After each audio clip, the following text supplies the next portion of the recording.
اللہ تبارک و تعالیٰ نے قرآن کریم میں ارشاد فرمایا کہ وَاعْتَصِمُوا بِحَبْلِ اللَّهِ جَمِيعًا وَلَا تَفَرَّقُوا، کہ بھئی اللہ کی رسی کو مضبوطی سے تھام لو اور آپس میں تفرقہ بازی نہ کرو۔ اور اللہ کے نبی صلی اللہ علیہ وسلم نے ارشاد فرمایا المسلم اخو المسلم، کہ مسلمان مسلمان کا بھائی ہے۔ اور دوسری حدیث پاک میں اللہ کے نبی صلی اللہ علیہ وسلم نے ارشاد فرمایا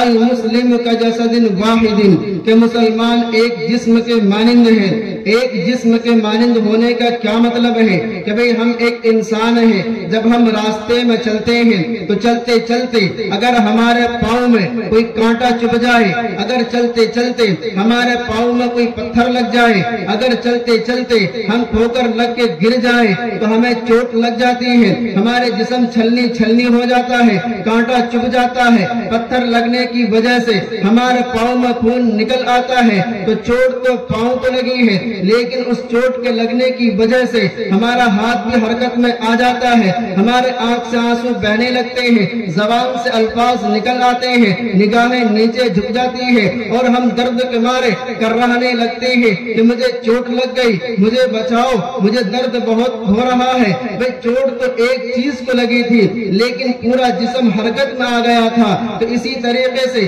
المسلم کا جسد واحد، کہ مسلمان ایک جسم کے مانند ہے۔ اگر ایک مسلمان کو تکلیف ہو رہی ہے تو دوسرے مسلمان کو بھی اس تکلیف کا احساس ہونا چاہیے۔ اگر ہمارا ایک مسلمان بھائی پریشان حال ہے تو دوسرے آدمی کو اس کی پریشانی میں شامل ہونا چاہیے کہ ہمارا بھائی پریشان کیوں ہے، ہمارا بھائی تکلیف میں کیوں مبتلا ہے، ہمارے بھائی کو کوئی ٹھیس پہنچی ہے تو اس کی وجہ کیا ہے، اس کی وجہ تلاش کر کے اس کی پریشانی کو دور کرنی ہوگی اور اس کو مشکلات سے نکالنا ہوگا۔ اور یہ اس وقت ہوگا جب ہم آپس میں مل جل کر رہیں گے، آپس میں اتحاد و اتفاق برقرار رکھیں گے، آپس میں انسیت اور محبت ہوگی، یہ اس وقت ہو سکتا ہے۔ لیکن ہمارا اور آپ کا ماحول تو یہ ہے کہ ہم ایک دوسرے کو